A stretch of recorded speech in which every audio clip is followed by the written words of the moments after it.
Ito ang itsura ng dating barangay hall sa Barangay 313, Zone 31 na ipinatayo sa bangketa ng isang di umano isang kongresista.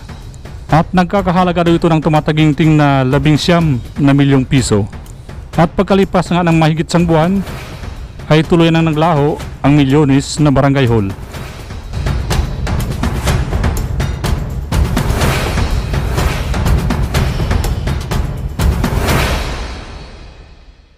Isang mapagpalang araw sa inyong lahat.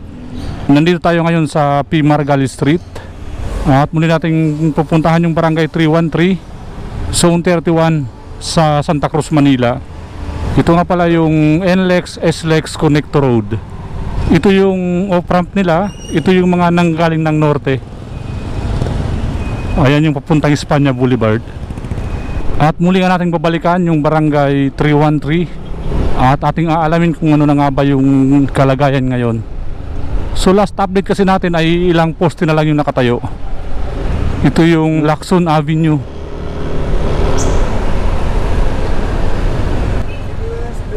Yan, pakaliwa tayo ng Dapitan Street.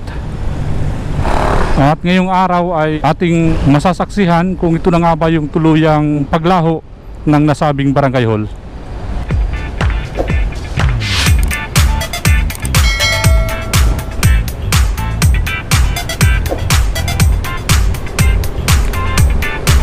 Ito yung Tomas Mapua Street. At ayan na yung sitwasyon sa ngayon ng dating barangay hall na itinayo nga po dito sa bangketa.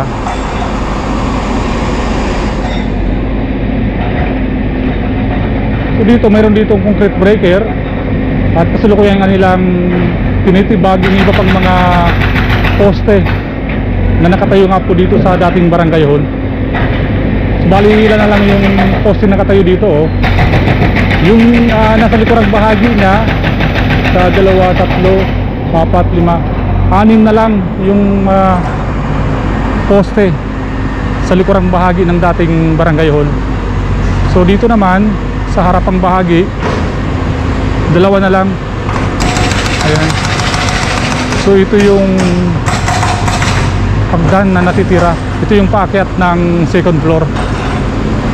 At malapit na ngang maglaho itong nasabing barangay hall na ginastusan nga po ng milyones. Matibay, lumalaban yung poste. Ayaw pa niyang magpatumba.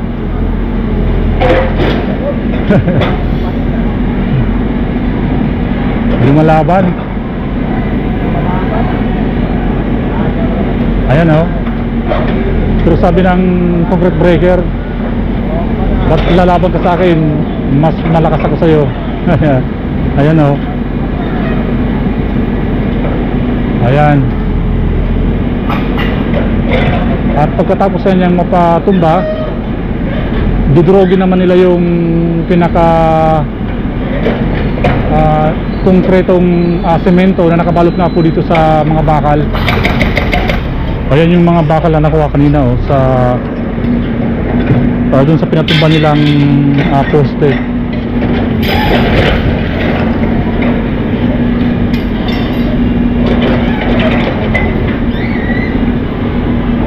Ayan, may panibago na naman silang papatumbahin na poste.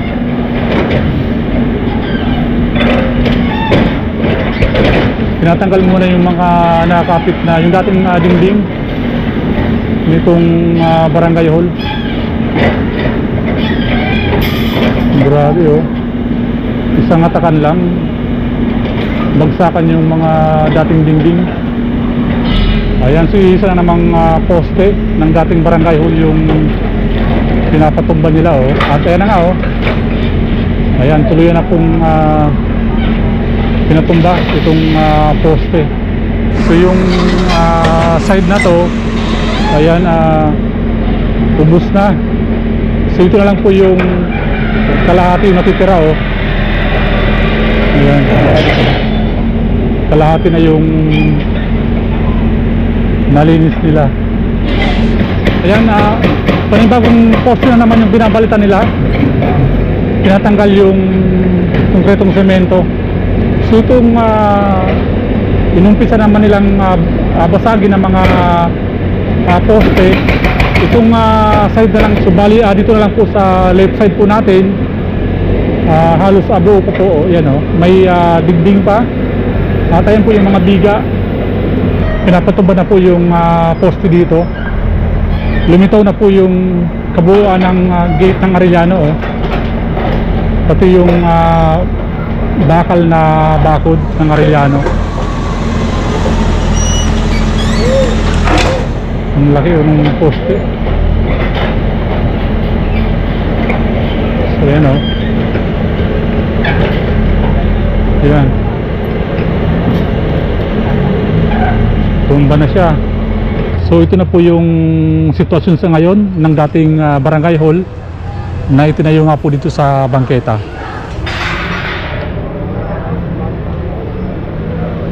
At unti-unti na nga po siyang naglalaho. Yan. So ngayong araw po yung paghuhukom dito sa dating barangay hall na itinayo nga po sa bangketa. At ayon po sa pagkakaalam po natin ay ito nga po nga nasa barangay hall ay wala daw po itong building permit. Ayan, so tatlong poste na lang yung itutumba nila. Tsaka ito na lang yung pinakadingding nitong dating barangay hall. Tuluyan na nga pong maglalaho itong Milyones na barangay hall.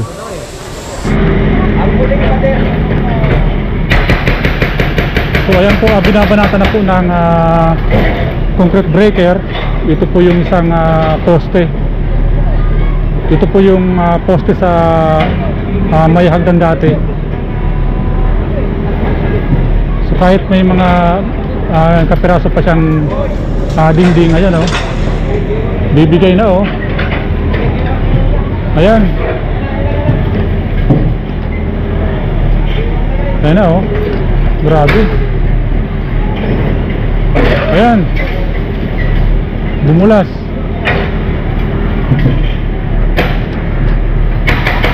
Ayun. So ibabaon muna nila itong concrete breaker para mahila ito nga itong poste, kahit po may mga kapirasong dingding pa. Ayan o.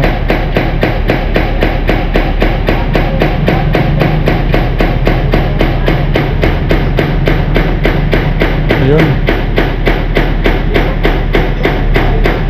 Pagkatapos kung may baon yung concrete breaker, ihilahin po siya. Ayan o, ayan. So yan na po, kasama yung kapirasong dingding. Grabe. Ayan, tuloy na po siyang babagsak. Ayan. Ayan o.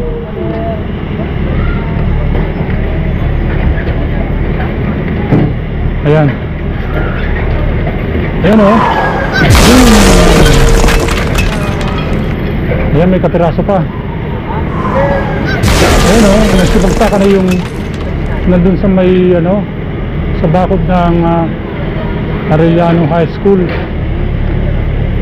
So yan na lang oh. Lumalaban pa yan na.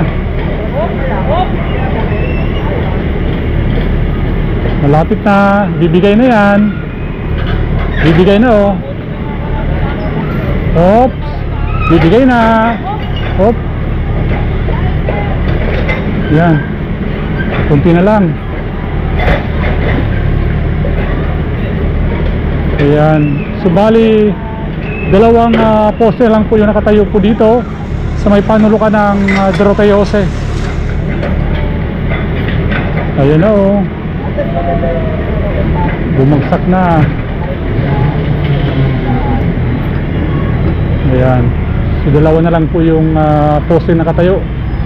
Bali dalawang poste lang yung nakatayo bago nga po tuluyang maglaho ito pong nasabing barangay hall. So dito lang po yan sa barangay 313 Zone 31 Santa Cruz, Manila. At yung dalawang posting yan, dun po yan sa may panulukan ng Doroteo Jose. So after ngang mapabagsak itong isang poste, bali isang poste na lang yung itutumba nila bago nga po tuluyang maglaho itong barangay hall. Ayan o.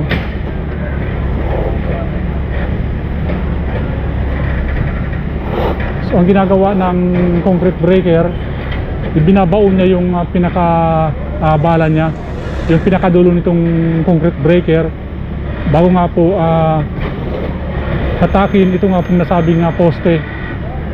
So ang ginagawa po dito, yung pinaka base niya binabakbak muna nila gamit nga yung concrete breaker para po lumabas yung mga bakal. Then after lumabas yung mga bakal, medyo mahina na kumbaga yung pundasyon ng poste, saka po hahatakin itong concrete breaker. So ito na po yung pinatumba nilang natitirang dalawang poste.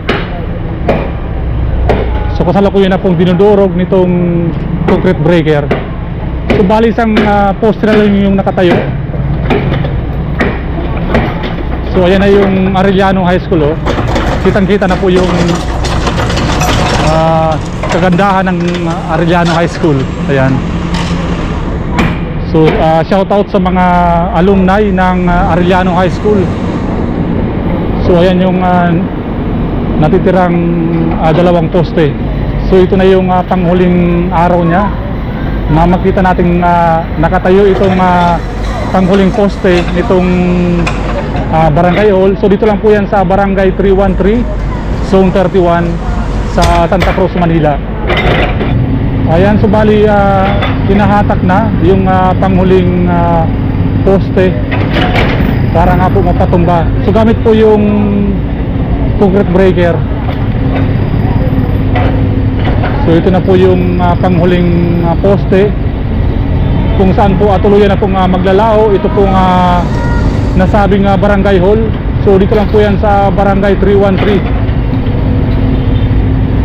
Ito yung barangay hall na kung saan po milyones po yung ginastos po dito. Ayan. Ayan.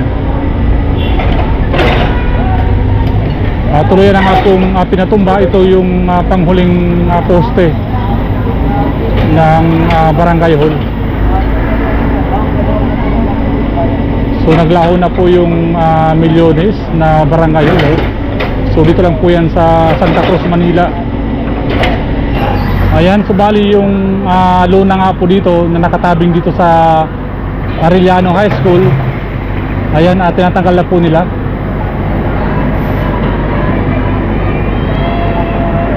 So ayan po yung Arellano High School, oh.